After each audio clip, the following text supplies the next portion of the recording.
go pee. Phil. Welcome to the Connectedly show for Tuesday, September 16th, 2014. Today with me I have the finest panels of editors that you will ever find on the planet. Mr. Rene Ritchie from imore.com. How's it going, Adam? Mr. Phil Nickinson, who may step out to have a potty break in a minute. I got like 16 things I got to take a break for. I'm ordering phones. We've got like 6 phones being released. What are Phil's we talking? taking breaks from his breaks. True multitasking, recording a podcast. Which podcast at the same time. It doesn't matter. You just need to know that you're here and you need to talk when someone talks to you. Fair enough. And, of course, Mr. Kevin Michaluk, who is somewhere in the Pine Barrens in Florida. We're not quite sure where. Peace. Thanks for having me on the show. That's a new Cub Scout I learned how to do on the weekend.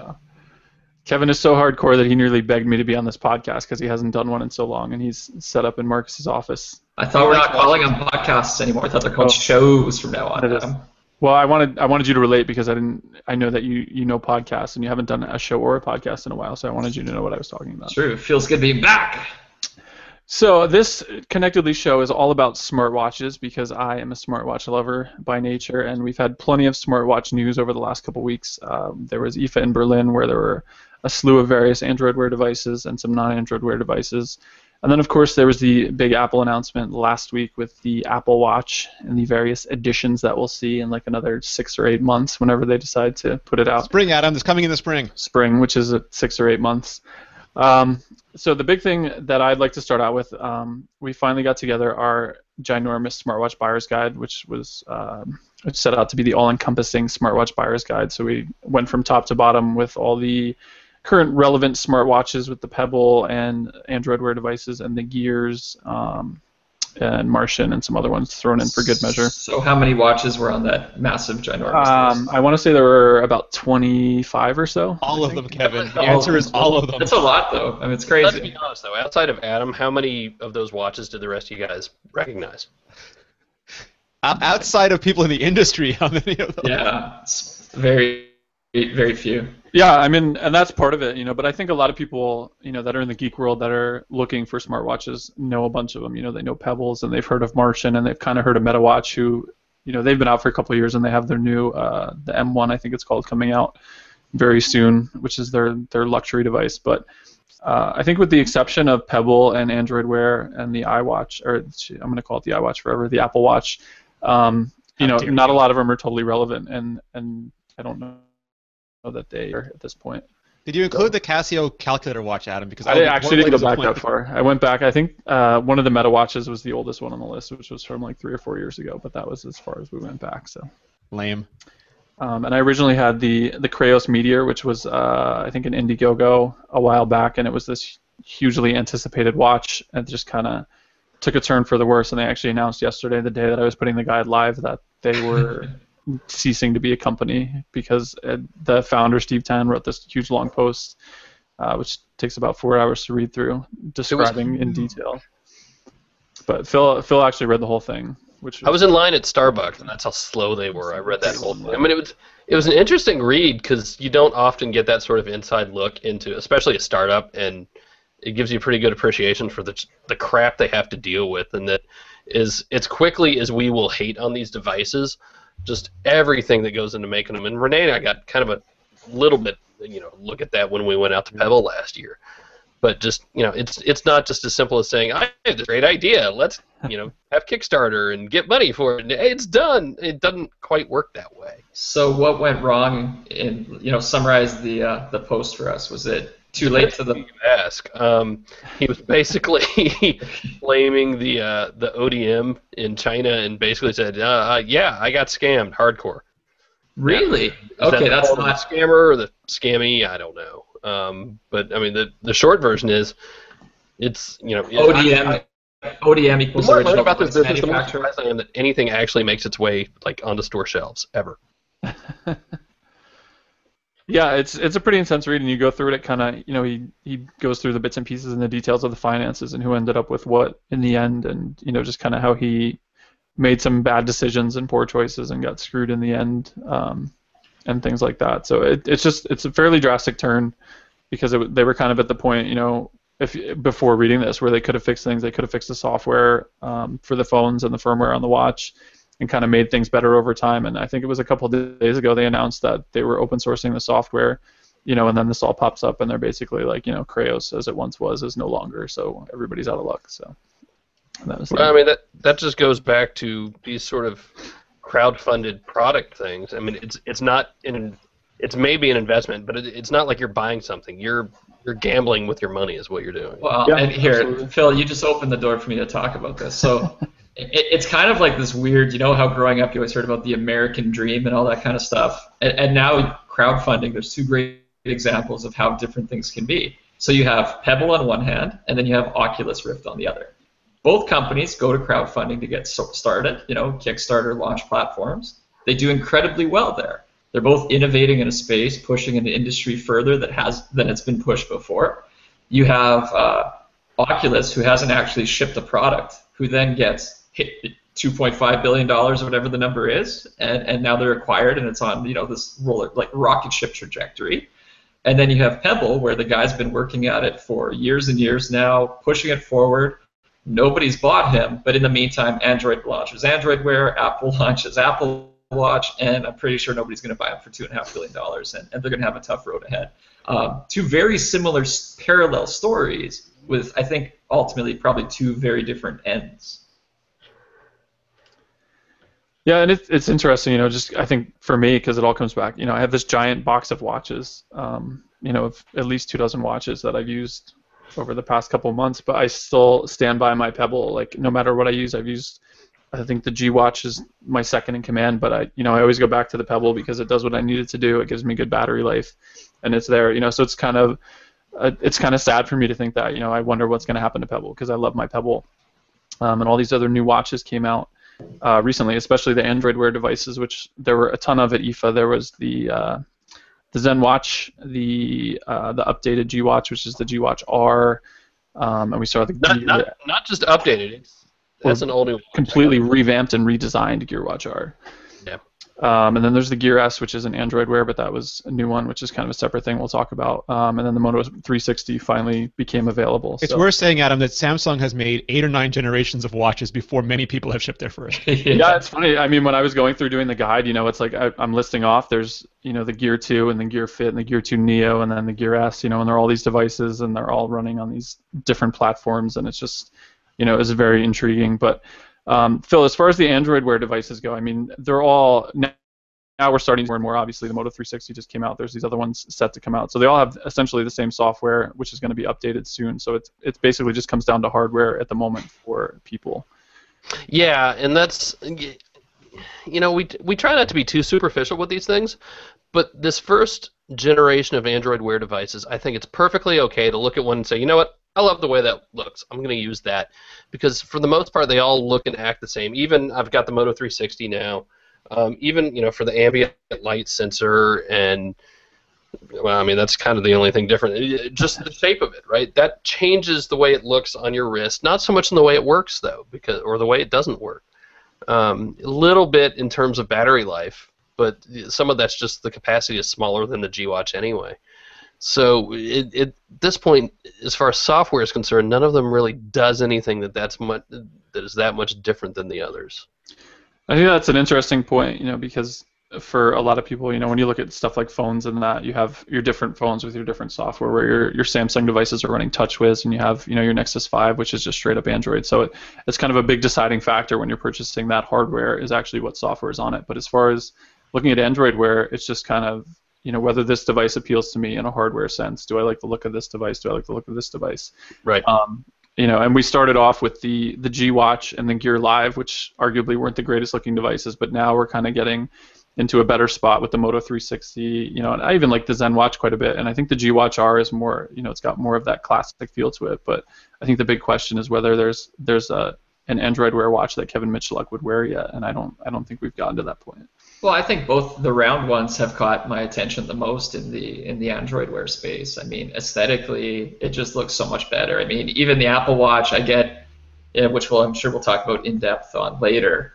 I get why Apple chose to go with the rectangle. I mean, you give up a lot of useful screen real estate when you take a square and then you say this, and now your max kind of dimension is in the middle. You lose, I don't know, Rene, you probably know the stat. 35% of usable space or something goes away by choosing the circle. Yeah, it's more because as you get towards the 40? top and bottom, you can only have a couple words on those lines. So, yeah. So I get the sacrifice and why you'd want to go square, but no matter how well you dress it up, as Apple has done, it still looks a little bit like a heart rate monitor, even if you go, leather, gold, and bling it right up. So when I look at these round Android Wear watches, they look really nice to me. Mm-hmm. Maybe that changes over time. Maybe it just takes a few years to decide, the aesthetics have changed, and now these other watches all become the thing with more of a square face. But I look at them and I could wear either of those. Whether I'll use them or not, it's different. But I'd throw them on my wrist because they look good. And let me ask you this. I mean, I was never a big watch guy until I got into all this. Now I have my Pebble and I wear it every day. I went out of the house and I saw my watch stand and I freaked out because I didn't have my Pebble on. But if I know you don't wear smartwatches often, but are smartwatches now, are they at the point, or are they going to be at the point where they're like traditional watches where you have your box of watches and you choose a different one to go out? Night watch. You wear, yeah. I mean, because you have a bunch of watches and you have one that goes with a certain outfit, or one's your daytime watch or your working out watch. Let's just ask Kevin, how many watches do you have? How many non-digital watches do you have? Or sorry, non-smart watches do you have? I mean, I guess I have a collection of like 6 expensive mechanical watches, and I have a few like cheapies that I'll throw on. So people could have 6 smartwatches. I mean, that's not unreasonable. Yeah, I mean, I've had the conversation a couple times already around, the Apple Watch with people among, watch type aficionados. And one of the questions that came up is, how is Apple going to deal with people who own multiple watches? And the clear example here is the sports watch and the luxury watch, because I'm not going to buy the gold one and wear it jogging, right? And if I can afford the higher price of the gold one, I'm probably going to throw down the $349 for a sports one that I'll wear jogging into the gym and to beat up. So I'm going to have 2 Apple Watches. There is no one Apple Watch, I think, if you're buying the edition. I know a lot of people who are doing that. Some people even who work for the companies involved who want to have both. Yeah, I think that was really smart, because I think Apple's saying, well, this probably isn't a mass adoption of device in the first couple of years. Kind of like the first Apple, like iPhone. It took a while for it to grow. And but the thing is, the people who do buy it, they could probably sell two of them to fairly easily, versus maybe selling more people their first one. So I think it could go that way, and obviously there's a platform tie-in. So for people who just use iPhones, they're probably just going to go Apple, at least for me personally, because I do bounce around between platforms. I'm obviously going to have an Android Wear watch for when I use an Android phone, and I'm going to have an Apple Watch for when I use an iPhone. And ultimately there is still a need in the market for maybe one great watch that works with everything, though it may never be as good as any of the platform-specific watches. I think that's a big thing for me. I don't think it presents itself as a problem for the average consumer. Because guys that aren't us, that don't work in the tech space, they don't have multiple phones they use. Kevin said it the other day. You had your M8 that you dropped a bunch of times, and it's not an issue for us if we drop a phone and crack it, because I have a drawer here, I pull it open and I pull out another phone. So a lot of people don't have the issue where they're using different platforms. But it was one of the things I stressed in the guide, was that you need to pick a watch that works specifically with your platform. But I think for guys like us, with the exception of Rene and Phil, because they're kind of mostly using their one platform. For Kevin and I, I bounce back between my 5S. I use my Z30 sometimes. I have a Nexus 5. So that's part of the reason I like my Pebble, is because it works across all those platforms. Whereas my G Watch will only work with my Nexus 5, and ultimately the Apple Watch will only work with my 5S. So it kind of gets based off what phone I'm using at the time. And sure, you could have the different watches and you can kind of mix and match, but I think a lot of people, if they're using multiple platforms, they want that one watch that's going to work across all their platforms. Do we know or think whether Android Wear is going to go cross-platform, Phil? Because the Android model makes it sound like it's a possibility. I'm sure anything's a possibility. It kind of comes down to the services, because a good chunk of the way it works is through the accessibility features on Android. That's how it piggybacks into the notifications and works with them.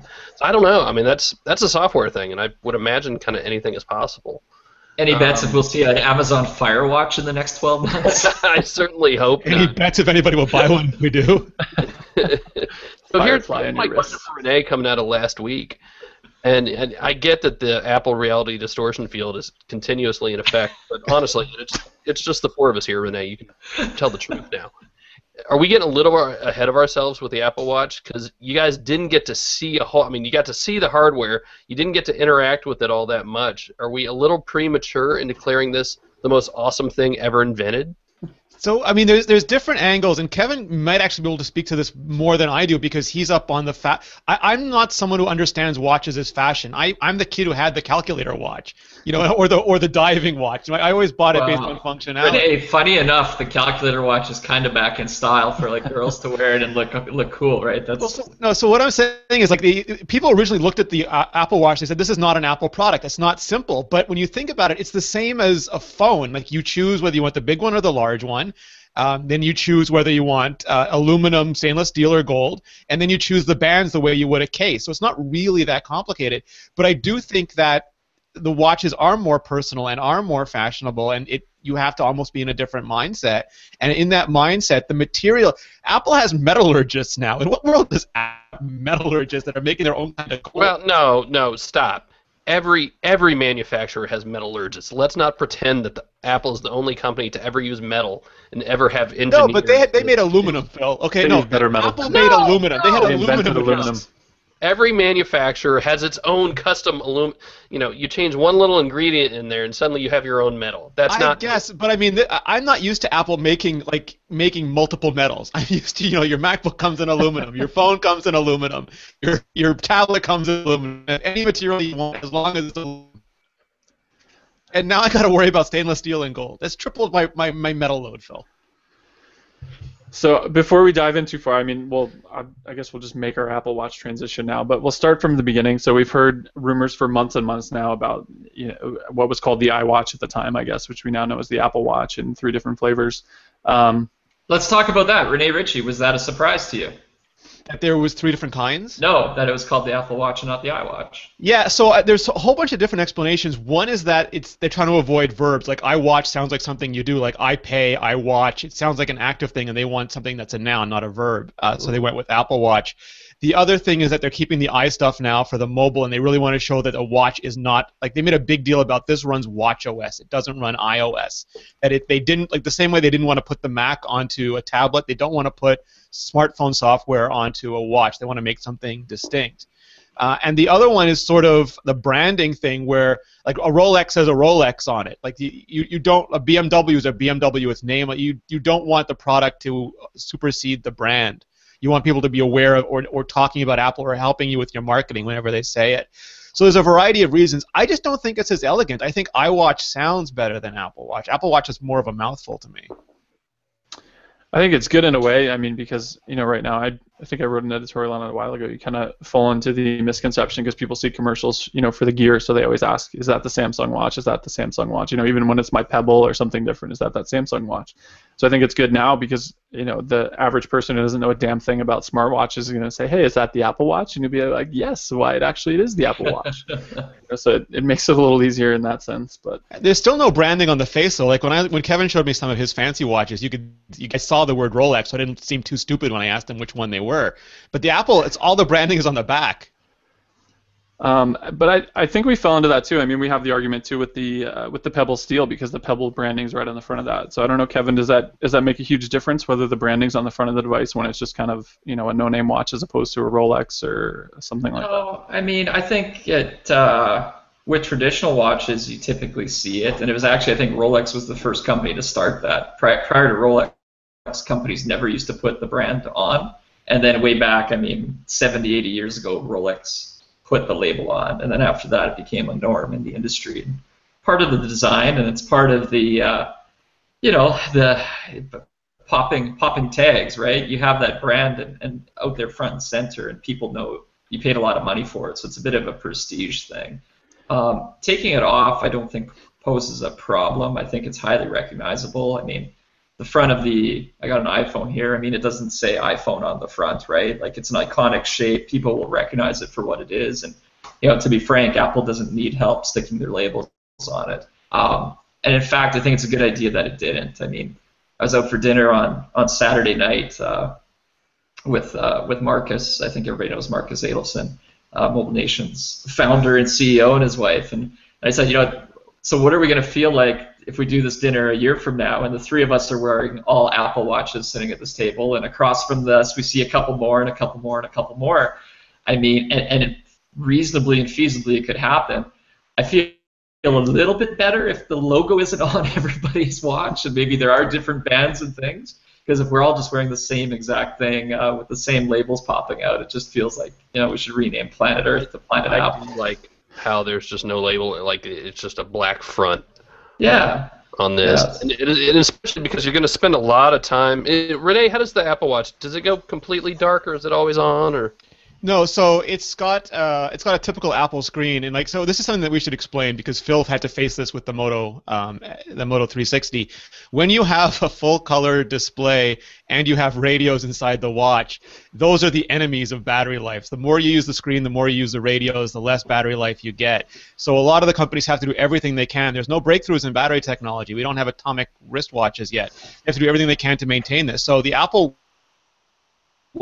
and it can send you notifications through taptic feedback, which is their sort of haptic feedback, while it's off. But the minute you lift it up, it detects that through the motion sensors and turns the display on for you. And then when that happens, you know, you're using the display. When it's tethered to your iPhone, you're using the radios. So the display is not on all the time, but when it is on, it's on. So that was one of the things that kind of killed me with Android Wear. I guess it's most of the devices. I've only really used the G Watch, but the first night I had it on and I went to sleep, and it has kind of that raise your wrist feature, and it actually kept me awake, you know, because every time I would move in the middle of the night, my wrist would end up in front of my face, and then I would have the screen glaring at me, and I couldn't figure out what to do with it, you know. And it's just still, well, yeah, it was funny. We were actually away on vacation, you know, so it was awkward to begin with in whatever bed we were in. But I would like roll over and it'd be like beaming in her face, and she'd like elbow me, and I was like, but Adam, the Apple Watch is going to detect your heart rate, know when you went to sleep based on your resting pulse, and it's going to know based on the time in your heart rate you're likely sleeping and not power on without three good shakes in a row. See, you joke, but they're doing goofy stuff like that. I mean, I made it up, but I would hope they're thinking about things like that, because that's what they should be thinking about.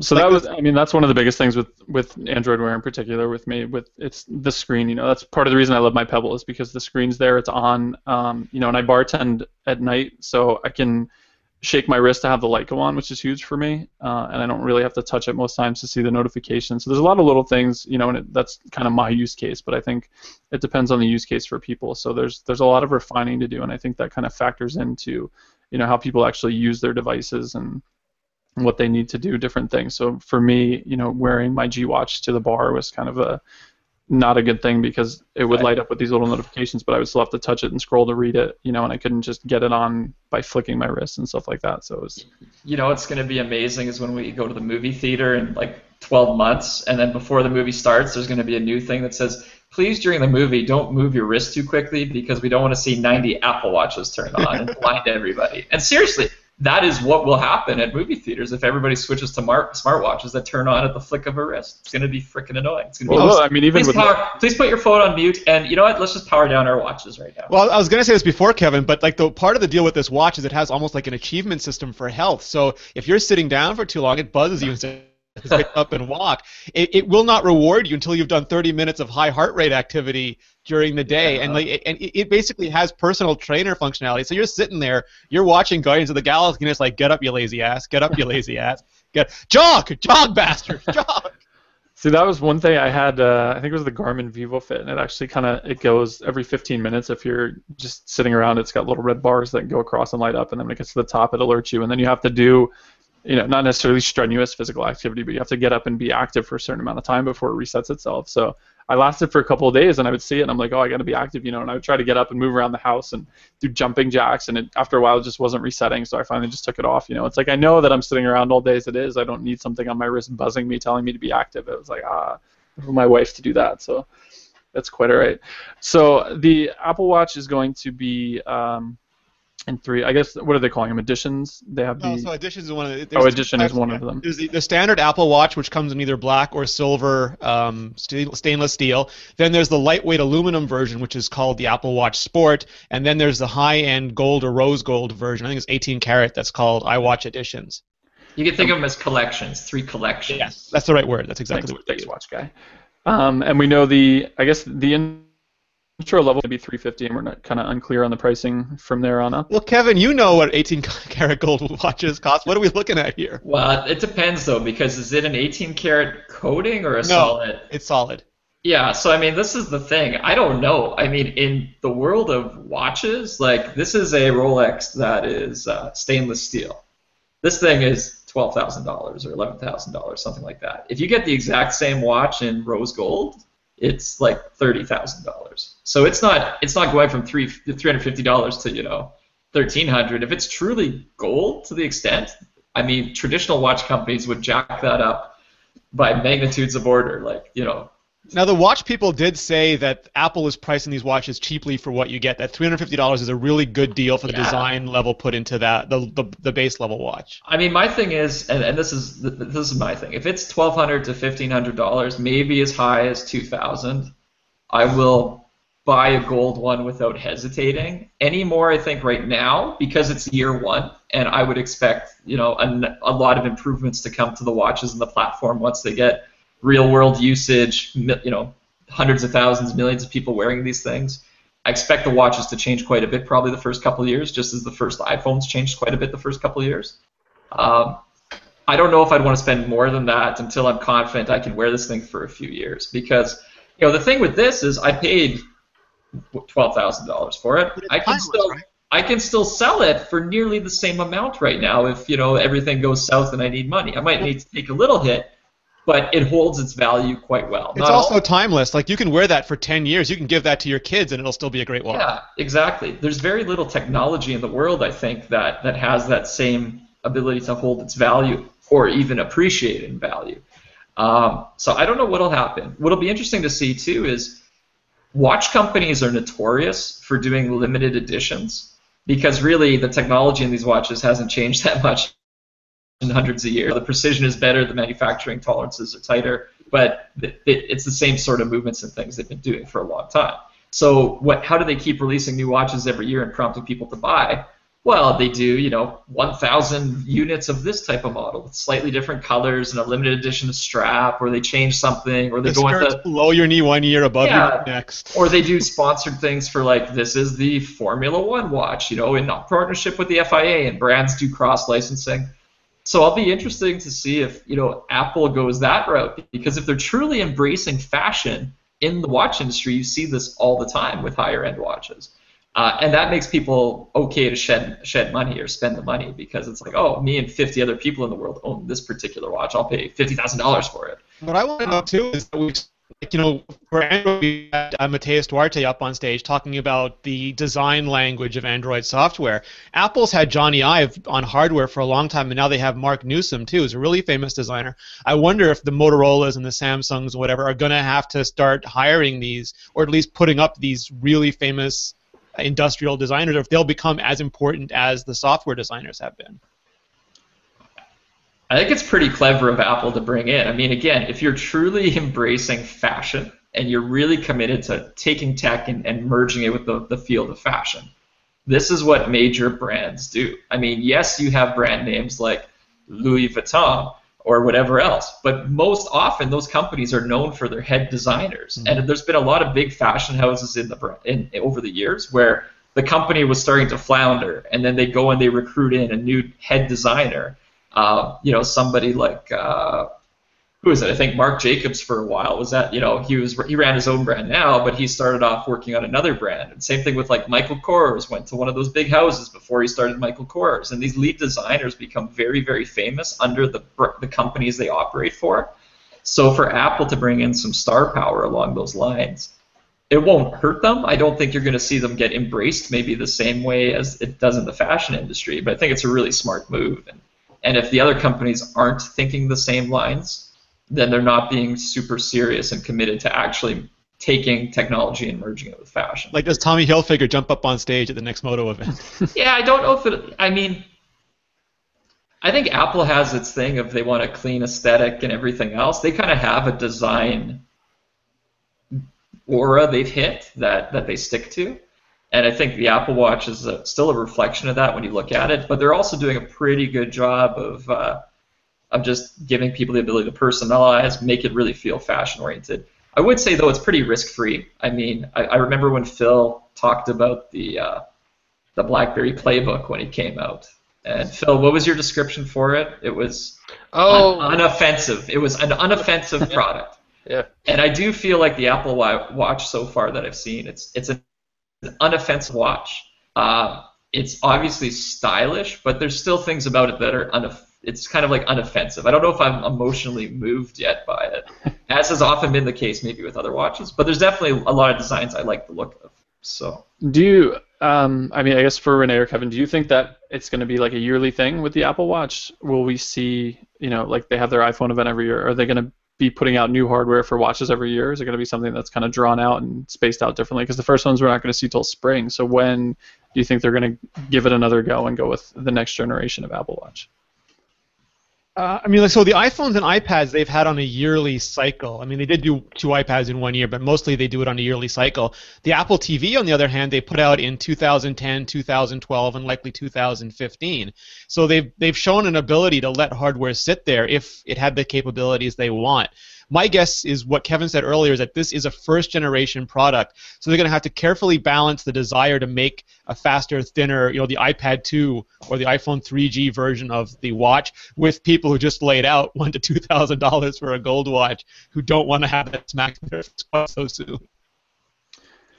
I mean, I guess that's the big thing for me because it's you're shelling out $1,200 for a watch, then it's like the same as buying whatever the comparable MacBook is, and I don't know. I maybe you guys buy a MacBook once a year, but I think a lot of people buy a computer and they use it for a couple of years before it craps out and then they'll upgrade. So for somebody to buy a $1,200 watch, like how quickly they get more money and just kick the old. You're not Kevin, and maybe you buy one Rolex your entire life, right? Oh, absolutely, yeah. I mean, I'm certainly not going to have 6 different $12,000. I mean, you kind of just said the word though, crap out. Like I've been a MacBook owner, Mac computer owner for many years now, and I feel like they have crapping out built into them. Like you get 3 years out of them.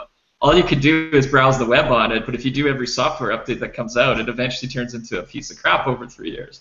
Sure. Same thing with iPhones, right? If you actually do put iOS 8 on your older iPhone 4S or whatever it supports, it's probably very quickly going to make you want to buy a new iPhone.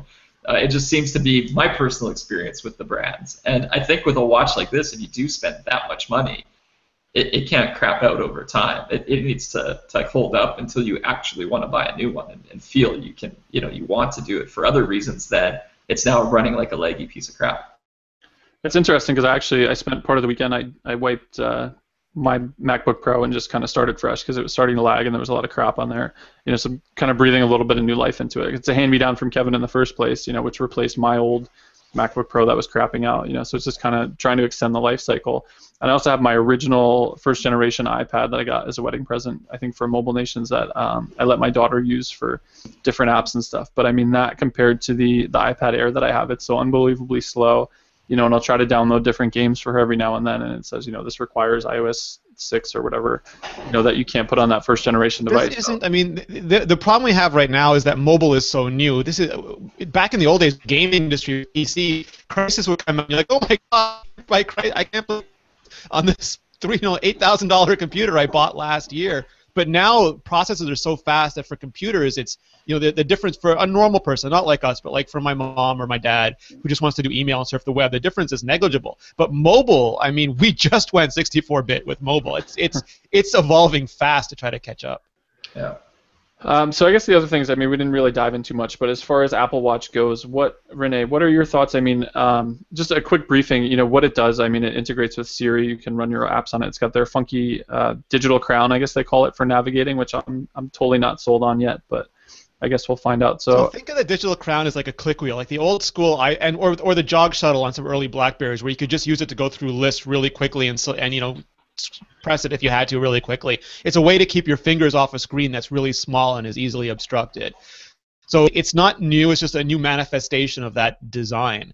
The thing with the watch, and I'm curious to talk to Phil about how this compares to Android Wear, is that Apple's trying to do basically 4 things. They have logging, which is all your health stuff and fitness stuff.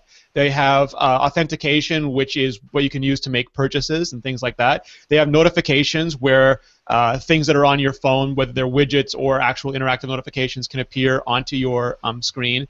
And they have the communications thing where you can do everything from like a walkie-talkie thing to take phone calls to send your pulse to the people that you love. And that's about all they're doing here. I mean, there's no Safari icon. We're not sure how apps are going to work yet. There is going to be apps. We're not sure how they're going to work yet. They're getting big on those, like the digital crown, and there's only 2 buttons on this thing, and the second button brings up your does 2 things. It does the mobile payments, but it also brings up your contacts, so I can draw funny pictures and send them to Kevin. I mean, it's really interesting what they chose to emphasize. Yeah, and I tell you, the digital whatever the digital knob. The digital knob. Show title. I'm really curious about that digital knob. That's a very un-Apple-like design. What? That's the show title. Thank you. I appreciate it. Because digital knob could, it's going to be what people start calling owners of Apple Watches. Just watch. Oh, look at that. We've been living with geeks and nerds and dweebs for so many decades. We need a new term. Hey, look at digital knob. What struck me during the presentation was, swiping on the screen is so tough to do because you can't actually see what you're swiping on the screen, except for that's how iOS was built. Mind that. So we're giving you a knob that you can turn and turn and turn, and it's like there's just something really odd about that. That's not an Apple design metaphor. Twisting things. I don't know. That just stood out really. Weird to use it. Don't need it. Doesn't do anything. During the show, I tweeted out, hey, things have truly come full circle, right? The digital crown is the BlackBerry track wheel of 2004. I had it right. What's funny is Apple just killed the last click wheel iPod the same day they announced the watch. It's too funny. Maybe but just to be clear, so one. The digital crown doesn't replace swiping on the screen. It replaces pinch to zoom, basically. So now you twist the crown to zoom around instead of trying to pinch on the screen. I don't like it.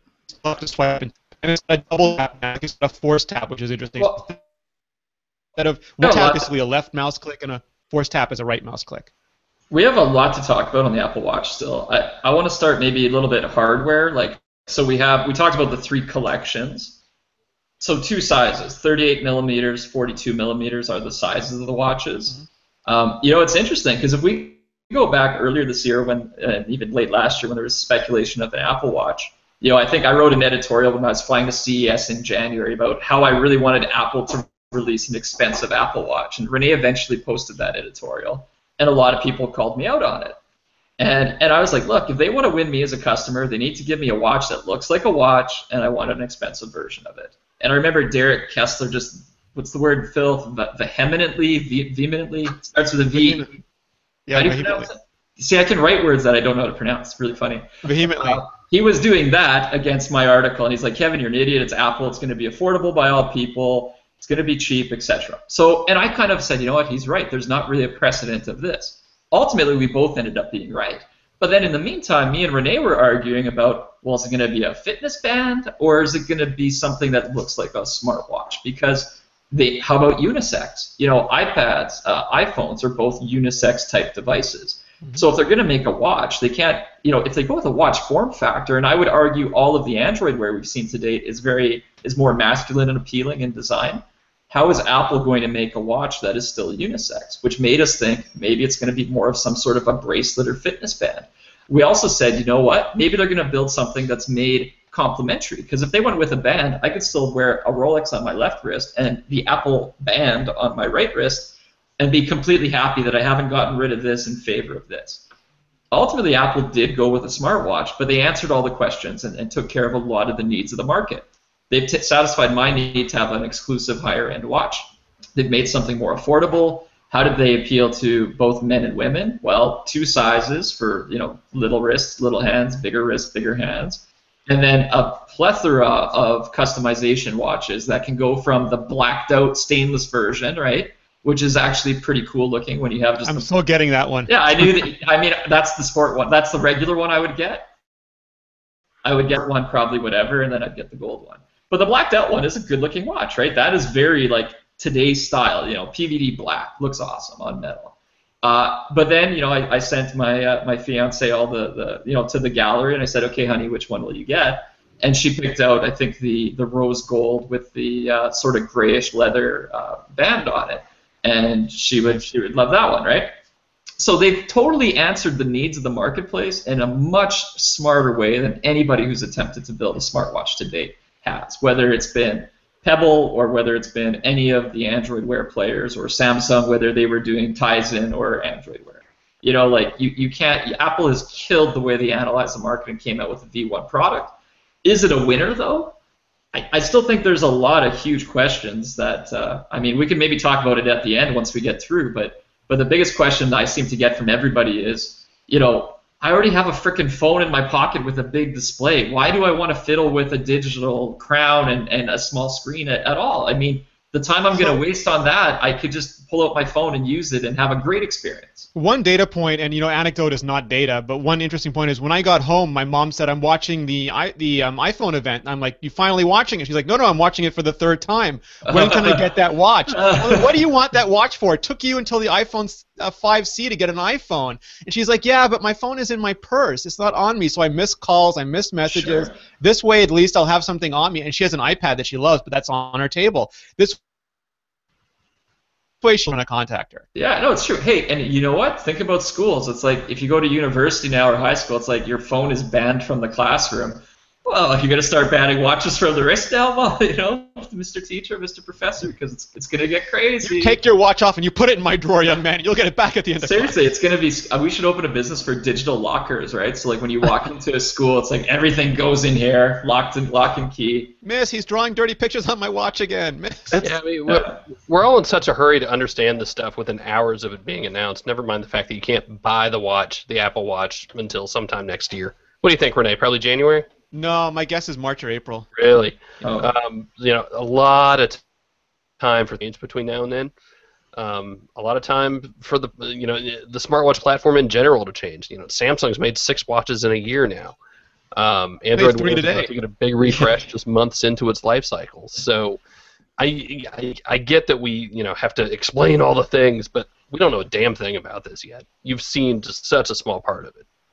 What is really I feel bad for, say, a company like Samsung is, regardless of the sales of the first Apple Watches and everything else, again, this approach Apple took to analyzing the market and announcing a product that it comes in 2 styles, appeals to men and women and all that, whoever does this next is now copycatting what Apple started. Even if they came, like Samsung could arguably watch that keynote, say, okay, let's do it, probably be to market in 2 months. They're going to get there before Apple even releases an Apple Watch with something that's now customizable bands and all this stuff. They'll flat out copy them. And the thing is, Apple, they'll come out as copycats when they do that now, even if it's better. There's 2 interesting things. One is we live in a generation where people think Lord of the Rings copied Harry Potter. I mean, so it's all perception based. Secondly, I made a big deal of it. Like they started off their keynote with this really awkward video where they said, we're not first. We don't care about being first. We just want to make a great product. And you know that historically is true. They weren't the first smartwatch. They weren't the first smartphone. They weren't the first tablet. They waited until they thought the market was ready for them. And I think they're okay. Like I'm okay. I'm a fan of technology. I love that Samsung made 6 watches, that Pebble came out, because I couldn't get an Apple Watch. I still can't get an Apple Watch. I can get a Pebble or a Samsung watch today. I can be part of the future today. And they'll have some really bad ideas, but they'll have some really great ideas. So I like that we benefit from both approaches to the market. Yeah. It's interesting, just going back to what Kevin was saying about the technology in schools and stuff. But my son started 7th grade this year, and it's funny because last year in the other school they had a no phone policy. So it's like as soon as you get off the bus till you get back on the bus, there's no phones whatsoever. They get locked in your locker or your bag or something like that. But this year they actually have a policy where it's up to the teachers. So we gave him an iPhone 4S for his birthdays, and the teachers per class actually decide whether you can use the phone and what you can use it for. And next week, they're actually all the students from now 7th grade through 11th grade actually get Chromebooks to use, and it's all part of the curriculum. So the teachers teach on the Chromebooks, and they use a lot of the apps on the Chromebook. So it's very teched out. But at the same time, I think when is he going to ask me for a smartwatch to use with his phone? So that he can keep his phone in his pocket like I do when I'm when I'm out to dinner, I'm at the bar, I have my Pebble on my wrist and I can look at it instantly to know what's going on, So when is Tyler going to say, hey, can I have a Pebble too? Because, I want to just keep my phone in my bag and be able to look at my watch all day. I don't know what notifications a 12-year-old's getting during the day that he needs it. But do you remember, Phil, we did that contest in Miami when we all put our phones on the table and tried to stay away from them, and Kevin lasted like 5 minutes? Now he'll have his watch with that contest. There's still this huge conversation to be had about social etiquette with smartwatches. And I've, even with going all the way back to the Pebble, I've struggled with it. Do you keep glancing down at your watch while you're talking to your boss? Or worse, in my case, I was talking to my wife's boss. And I keep buzzing. It is worse. And for me, even bigger, and this was something I really hope Apple addresses as well, it's some sort of driving mode where the thing just shuts off and doesn't let you play with it while you're driving. That's a big deal. Yeah, I'll admit. Cool That's stuff. a big issue for me because I've never been one to be able to stay away from my phone while I'm driving. So I'm like, oh, now I have a smartwatch, so it's great, so I don't have to look at my phone while I'm driving. But I think it's worse because my hand is, I'm turning a corner and my hand is in this awkward position, and then I'm, as soon as my watch vibrates, just out of habit, I'm picking it up to look at it. Which I think is worse than going after my phone. But it's, I think I was one of the maybe BlackBerry World or something a couple of years ago where we did Crackberry Live. Everyone was there, and we went out to dinner, and mostly because of Kevin, we stacked our phones on the table, and it wasn't an issue. But now it's like everybody has their smartwatch, so we can stack our phones on the table all day long because we can just look at our watches, and if it's something super important, then we can take our phone out of the stack. So I think it kind of changes, like what Phil was saying, the entire spectrum of social etiquette, because it's like, sure, take my phone. I'm not going to pull my phone out, but I'll just look at my watch when I have to figure out what's coming in. And even devices like the Martian Notifier, you can set the vibrations, so you don't even have to look at it because 3 quick vibrations is an email, 4 quick vibrations is a Twitter mention and things like that. So automatically in your head what's coming in. That's the thing, right? Apple made a big deal about that communications thing where Adams, could just send his wife his heartbeat and she'll just know that he's there and alive, or that the directions can just vibrate one way for left, one way for right, so you don't have to look at the screen. But I have noticed, I don't know what it's like when you guys go out with Google or BlackBerry, but when I meet people from Apple, their phones stay in their pocket. We could talk an hour or 2 hours, and the phones almost never come out, and I find that incredibly enervating. But the people who make the stuff, I guess, are just so sick of them.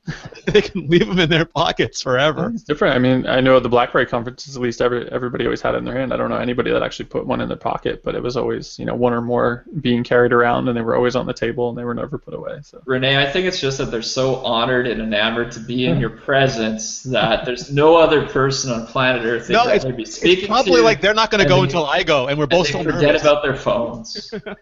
They're starstruck with Rene Ritchie.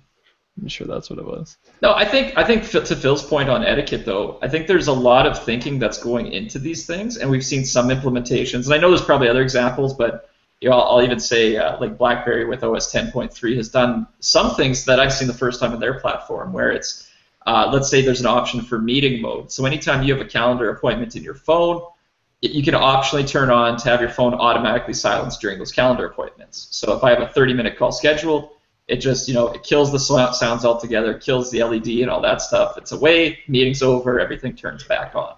Similar to bedside mode or, whatever it is, do not disturb mode on iPhone, where you can set your times to kill the phone. And I think as we get smarter, there's going to be more options. Like we said earlier, if you wear your Apple Watch to bed, it's going to know your heartbeat. It's going to know you're not really moving. It's for the time of day. It should be smart enough to make that display not move. But you're not going to wear it to bed because you're going to be charging it. True. No, that's very true. You're going to have to charge it every night. Totally true. But same thing you said too. Like if you're in motion, the accelerometers and GPS sensors, it'll get smarter. But the key thing is with etiquette, all these things need to get really simple for the user to use. And simplicity, to be honest, is the thing I'm most concerned about the Apple Watch right now. Watching that keynote, and then when they had Kevin Lynch come on stage and do the demo, who I really liked him because he's a big digital knob, and I mean it as a compliment. He's a hardcore guy. He used to run Flash at Adobe. Yeah, he's the kind of like hardware. He's the kind of guy you want to see, right? He's like Dan Dodge. Yeah, he's Dan Dodge for Apple. I was so happy to see him on stage. I was like, this is awesome. He was good, but all I think about is what I call the Erica test, right? My fiance. Can she use this thing, or is she going to want to throw it out the window after 10 minutes? And based on what I saw, I'm totally not convinced as of now that she is going to want to actually wear and use this watch and remember to charge it and everything else. In which case, if I buy her a rose gold one and I see it not on her wrist after a month and I see it sitting there, I'm going to be, wearing it. No, well, I guess I could switch the bands out and yes, I'll wear it, but I'm going to be limited, and I'm really not convinced that it's simple enough for to pass the Erica test. What I'm curious about, like Phil, the Google Now is such a big part of Android Wear, and Apple just doesn't want to do that, and I wonder how much we're missing by not having those sort of prescient notifications. I don't know. I mean, you don't have them on the phone now. Well, yeah, Google makes them for my phone. I can just launch my Google app. Yeah, I'm hit and miss on that anyway because I know where I am. I generally know where I'm going. Some of the stuff I did a post about what it's like to try to use your watch as a boarding pass for airplanes, and it just doesn't necessarily work all that great. Not because of the watch, but because the airports aren't set up for it. Yeah. I still don't like to use my phone. I still print out the paper when I'm traveling at airport just because it's easier to scan. It works. That was one of the bigger things with Android Wear for me, though. I mean, I'm a big fan of Google Now, just for everything, for my packages and the weather and my sports scores and all that stuff. So I think that was one of the bigger appeals of Android Wear was the Google Now notifications. But then at the same time, I don't do enough stuff and I don't really leave my house ever that it kind of comes into play anymore. But I think, for me at least, I think having those notifications on Android Wear were a big thing. So I'm not sure how it's going to play on the Apple Watch because you're not going to have that same thing. In a lot of ways, Samsung still has everybody beat. Its watches are a little more standalone than even the Android Wear watches. Now we'll see how that changes next month after the big updates. Being able to put a little bit of music on your watch and then connect the watch to a Bluetooth headset so you can go running and not actually need to carry a phone. That's a big deal. That's another one where Samsung's got everybody beat with the Gear S, which is truly standalone because it has its own cell service. Things like that, I think, is a big deal. Having some sort of at least rudimentary GPS service, again, so you don't need to be tethered to the phone all the time. And that's something nobody else has really done yet. But again, we're so early in this, right? We got so much time. Apple Watch, you can jog with your music. Like the music is standalone, but the GPS needs a phone. Okay. I will say, though, I think, and you kind of just brought it up, Phil, I honestly believe the world is now in a worse place, that we have this bigger than ever Google-Apple divide happening than when they used to play more nicely together. And it's too bad because I think as good as these products, Google services nicely worked on Apple products 100%. I mean, I've been getting an earful again from Erica lately because she's in Shanghai the next 3 months, China for school, and we didn't think about it, but as soon as she got there, Google services no longer work. Her thesis was up on Google Docs in the cloud. She uses Google Maps on her iPhone and that, which don't work. She's a Gmail user. None of these services work, so we're hacking together our VPN software solutions so she can fake being on a US IP and get them working, which they work great and not easy to crack through. And it's funny, so her and all her classmates who were all using Google Maps when they were in France are now all using Apple Maps and getting lost and showing up in places, and they're just crap. Like, I don't care how much they've improved them. There's no comparison yet, and they are garbage, at least in that city. You got to use like Baidu Maps or something. Yeah, they're trying to figure it out, and I'm just like, why can't these companies play nice, And then at the same time, it's like, why can't China let Google services work? But separate side issue. All I know is I would rather have Google Map directions on my Apple Watch than whatever Apple is going to be giving me. Yes. So kind of starting our closeout here for fear of taking too long. Rene, do you feel? Well, of course you feel this way, but how many? Will the Apple Watch will it be a widely adopted accessory for iPhone users? I mean, I think smartwatches as a whole are kind of this hit or miss thing with people where it's like, hey, I don't really need a smartwatch, or yes, I want a smartwatch, but I'm not sure why. So do you think iPhone users will just be, hey, I want an Apple Watch because it's an Apple product and I love Apple, or will they be like, hey, I'm not really sure if I need an Apple Watch yet? So, I mean, smartwatches are so cool that they punch above their weight. And what I mean by that is, like, Phil and I have phones that we have to, write about that are sold to hundreds of millions of people. But every time a new watch comes out, we're like, oh, it's round, it's round, it's round. Like, they're just so exciting and interesting. But at the same time, they are nothing compared to the smartphone business. Smartphone business is billions and billions of dollars, and you just can't sell enough watches at enough margin to make that size business, which means, by definition, they're going to be a companion product. For me, is are they going to be an Apple TV or Google TV size companion product where it's really the nerdy ecosystem-y sort of people who get them, or will they be an iPad-sized market where not everybody who has an iPhone gets an iPad, but a lot of people get an iPad. So it's going to be somewhere in between there. I think right now it's closer to Apple TV. I think next year when the Apple Watch hits and the next 7 Samsung watches and the next 2 Motorola watches hit, I think we'll get a better idea if it can be iPad-sized. And I mean, there's plenty of other smartwatches. There's different kind of no-name ones. I guess Kevin, can you comment? Because I'm sure he has pretty strong feelings. Do you think any other watches at this point are relevant aside from Android Wear and Apple Watch, or are they relevant now? Or are they going to disappear eventually, or will it still be little players that'll hang out for a while? They are relevant to you as a being in the tech media and being a tech blogger. But if you were to honestly, if a friend came to you, a family member, and said, Adam, what smartwatch should I put my money towards? I feel like you're not doing them service if you tell them anything but an Apple Watch or the best of the Android Wear watches right now. And even on Android Wear, you might want to maybe wait it out just a little bit because of where we're at in the game and what's set to come. So for the little guys, I mean, it's sad to see, right? Because it's kind of like I said earlier, you're chasing down the American dream. I have an idea. I've got a team. I'm building it. But you just ran up against the biggest companies in the world being your competitor, Apple or Google, like Samsung. If you knew they were going to be your competitors from day one, would you have started that business? I think if you went to any of these guys who have started these smaller smartwatch startups, like the Martian watch guy, etc., and he said, you know what, Apple's going to be here tomorrow, would he have started the company? I mean, some people maybe yes, but I think the majority wouldn't even get going in that game. And they had lead time to do it, but they were not able to penetrate the market with anything. And I think it's going to be over for a lot of them before they began.